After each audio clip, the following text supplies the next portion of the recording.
Welcome back to Professional Wrestling, the podcast. He's back yet again. Oh, you're gonna get sick of me now. Never. The internet loves you, man. Your face on that camera is so pretty.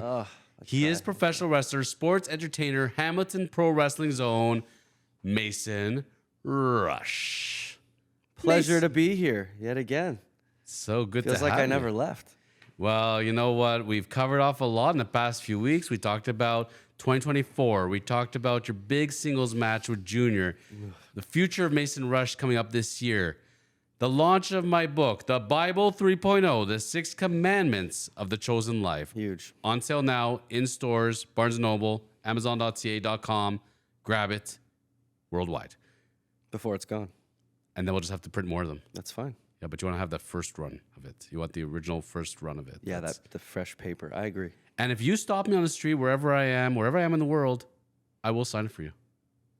Absolutely. Do you have the Sharpie though, or do they have to provide the Sharpie? I may have one in my side bag, but if I don't, probably not, then we'll ask somebody for a Sharpie or a Because you pen. got to be prepared, right? You never know. But you know, there's a lot, actually, you have to know even which page to sign on. There's an art to this stuff. I learned in the publishing world, they print it specifically, so there's a certain page you're supposed to sign on. So not on the cover. You don't sign the cover. That's a no-no. If somebody really wants it, I'd be like, I tell you not to. Okay. Because you don't want to get it rubbed off because Right, you're carrying it and you're flipping it all the true. time. Yep. It's actually right inside. Well, it becomes your lifeline, essentially, right? It's called the Bible 3.0 because you hold it and you keep it like a Bible. Like that's you what go I'm to a getting hotel, at. motel, what do they have? They have a Bible. This is the Bible, and this is the trilogy, and this is the one you need for your life systems. But I digress. One-stop shop. That's all you need. Let's talk about guys who are one-stop shops and where they're at in life because we're not going to get away from this. I want to get to WWE. You know, you and I, we talk about Raw, we talk about SmackDown, NXT, and we'd like to talk about our favorites. AEW. AEW, absolutely. But this is a WWE-centric episode today. But Ooh, okay. don't get me wrong, I love my AEW. Some of our haters that call us WWE fanboys are not gonna like that. Well, I actually watch AEW more than I watch WWE these days. I watch it a lot as well. I pay $8-9 a month every month now so I can get Collision and Rampage and Dynamite. And I got to say, in Canada, a couple weeks back on Collision, we turned in at 8 p.m. There was no Collision to be found. I was all set for my Saturday night. I wanted to watch Collision, and TSN didn't bother putting it on, even though it was going on. So I missed Collision. People on the internet were not happy about that. People want their Collision, man. All 10 of us. There was a good UFC fight on Saturday night anyway, so, you know. Touche. It is what it is. So now I want to talk about a couple wrestlers today, and guys that we predicted right, and guys we maybe predicted wrong. And I wanted... Oh, I know where you're going with this. Okay. I wanted to see. Okay. I want the wrestler's perspective now. You're in the ring. You know the training. You know what's involved with it. So I want to talk about these guys and kind of give a pat on the back and say, what are these guys doing right and how can we help them? So let's start off with success story, shall we? Yep, yep. I have been touting this guy since Legado del Fantasma. I can't pronounce it. Legado del Fantasma. And, you know, he had his whole faction.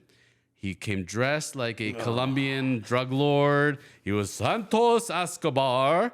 And he had his cronies. He came with a mask to start, with a lucha mask. Still the first time that he came in, when he did that he had a lucha mask on, and yeah. He still does on occasion. I still think he but occasionally does have it. But he has the trench coat. He's got the gold chain. He's got the rolly. He's Santos Escobar. And, you know, not to be confused with Pablo Escobar. And you weren't feeling it. I kept telling you Santos, Santos, Santos. You're like, nah, it's weak. It's weak. Then he goes and helps his hero, Rey Mysterio. They form the LWO, the Latino World Order. He becomes a face. He's wearing his LWO gear. I'm kind of not feeling it at this point. I'm not really excited about this, but I'm like, okay, at least he's getting some pops from the crowd. It's all good. Selena Vega joins them, right? And to everyone's horror, Santos turns on Rey Mysterio, his hero, breaks his leg.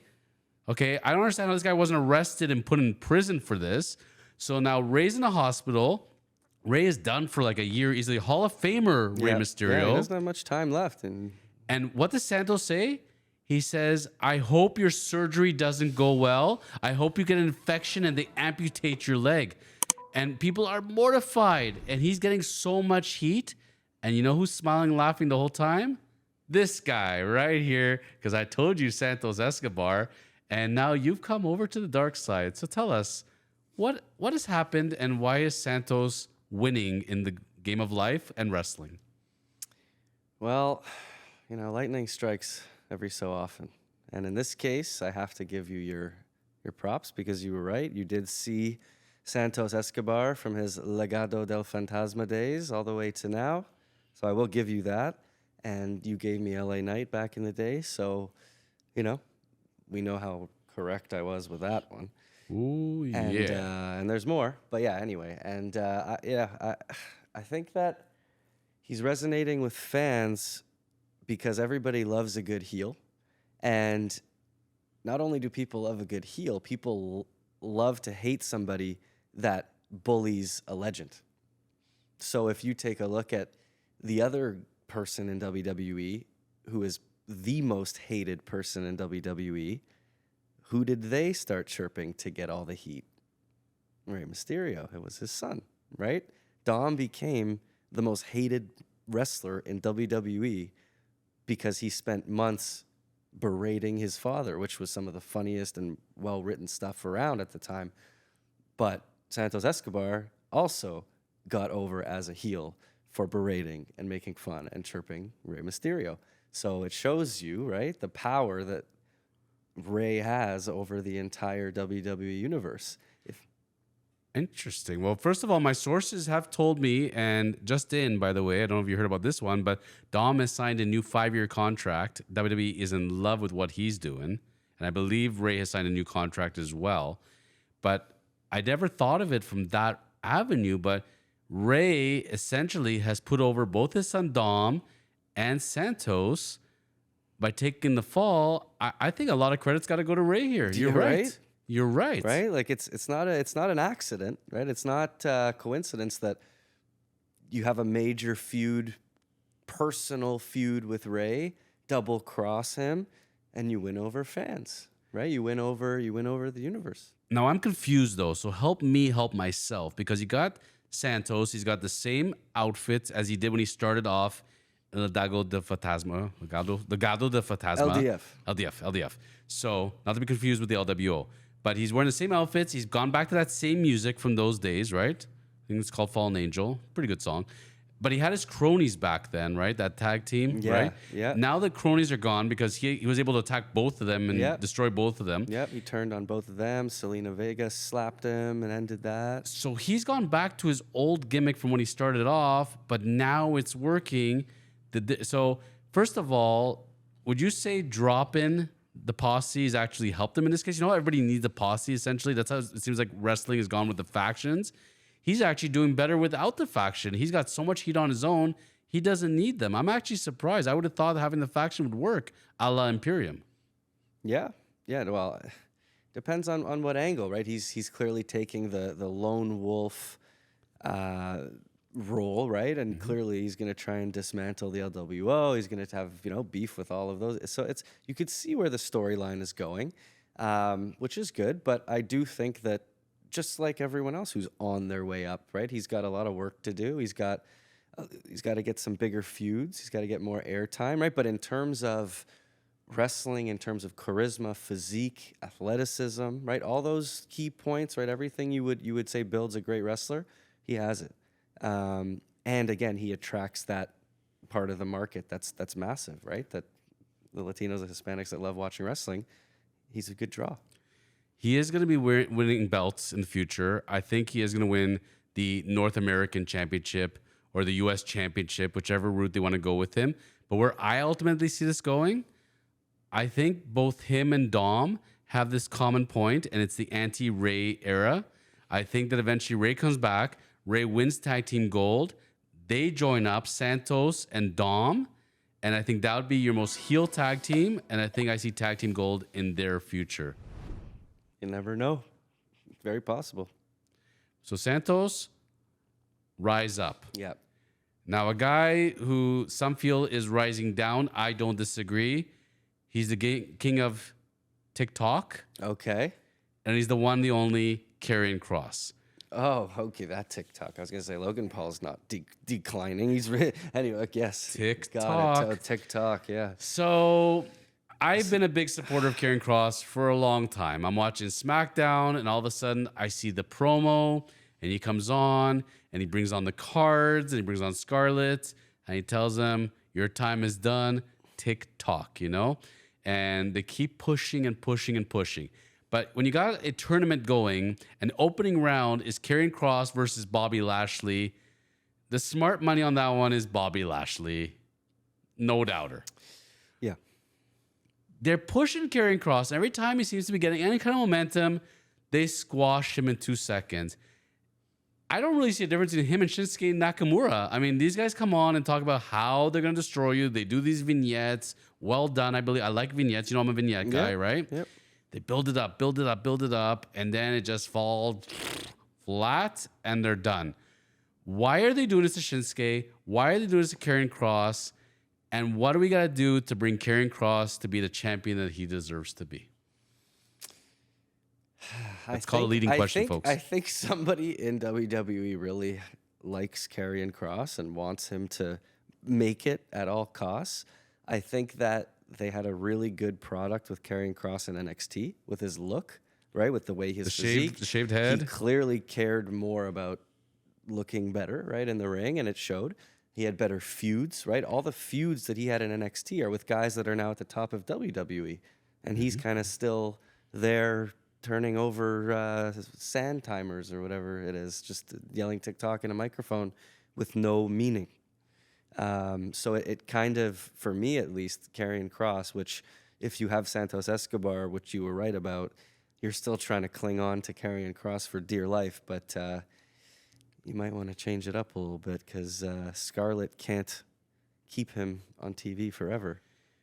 If Scarlett is not taking him to the ring, I don't know if he gets any airtime at this point. That's the problem, right? And when you're headed to main event at that point. I don't know if they even do that. And then you compare him to a guy like Shinsuke, who has obviously the creativity to do great vignettes, but is a great wrestler, right? Yes. Shinsuke is not only a great vignette, but his wrestling skill is very, very good, right? He's also a great showman in the ring, right? He's very passionate. So I don't get any of that from Karrion Kross. I just get a lot of clotheslines and yelling.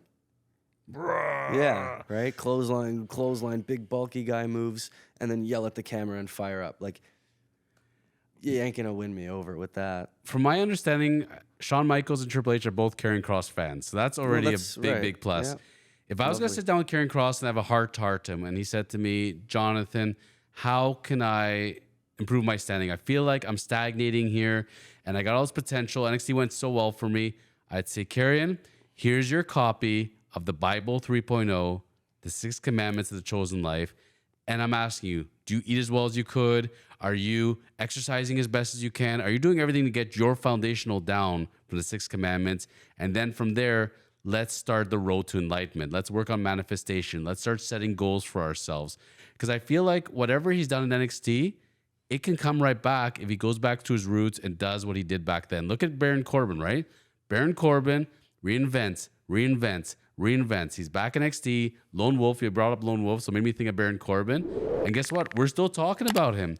He's still relevant. Baron Corbin's awesome. But like different level. You can't even I wouldn't compare Corbin and Kross, but you know what? In the future, Baron Corbin, when he transitions over, let's say, to a managerial role, if you have him kind of as a protege with Karrion Kross and kind of help pushing him along, there's things that could be done. But ultimately, it's something in wrestling. There's something about wrestling, and I always find it mystifying. A gimmick works, people like it, they enjoy it, and the second it's going well, let's change it up on you. And I'd love to see shaved head, jacked Karrion Kross and seeing what he can. Maybe we take him back down to NXT. Let's bring back that look, and let's see what he can do then. Yeah, I'm for it. Maybe go on the Randy Orton, AJ Styles plan. He's been off for a year anyway. Didn't make use of it, but if he got himself AJ Styles dietitian and strength and conditioning coach. Karrion Kross, I mean, he's got the look. Right, he hasn't been in a match for a long time. Yeah. Well, Bobby Lashley dismantled him a few weeks ago. Bring him back out with that same physique that AJ Styles or Randy came back with, and he probably will start gaining traction. But every time they repackage him, it's just the same version, the same haircut, the same scream. It just that people don't like it. You look at Santos, he built that momentum off of what happened with Rey Mysterio, but also take a look. Santos has been in the gym, you can tell, and he's eating that's well. part of it. He looks good Yeah. out there. So you can have a good gimmick and you can have all the heat, but you also got to put in the time. I guarantee you, Dom, I've seen the videos. Dom is putting the time in the gym as well. Yep. Eventually, Dom will graduate from the poo suit, the full body kind of outfit. Eventually, he'll go into tights and then shorts. But Dom will eventually get jacked as well. Yep. He's still a young guy. Remember, Dom Mysterio ain't 40, 50 right now. No, he's 25, 26. And it helps your dad's a wrestling Hall of Famer, certainly, because if his dad's not a wrestling Hall of Famer, I don't think we're talking about Dom Mysterio here. So No, and putting him over and right, like you want your kid to make it, right? So he obviously has to have the talent, but Ray will do whatever he has to do to work a storyline to put over his son, as he should. And it worked like a charm. send in your comments, your questions. That's Mason Rush, Hamilton Pro Wrestler, Superstar, at Mason Rush 33, at Chosen Lawyer. Send us your comments and questions. What do you think? Do you agree Santos Escobar is on his way to the moon, future champion? Karrion Kross, do you agree with Mason Rush? He's kind of stagnated. Or do you agree with Chosen Lawyer, Karrion Kross, potential? It's still coming. They're still building him. It's going to happen. That's what we love about pro wrestling. We love to go on the internet. We love to debate it. And there's never a shortage of topics and discussions. So those are two wrestlers that we're going to keep our eye on for 2024. Stay tuned for next episode. This is Bro Professional Wrestling, the podcast.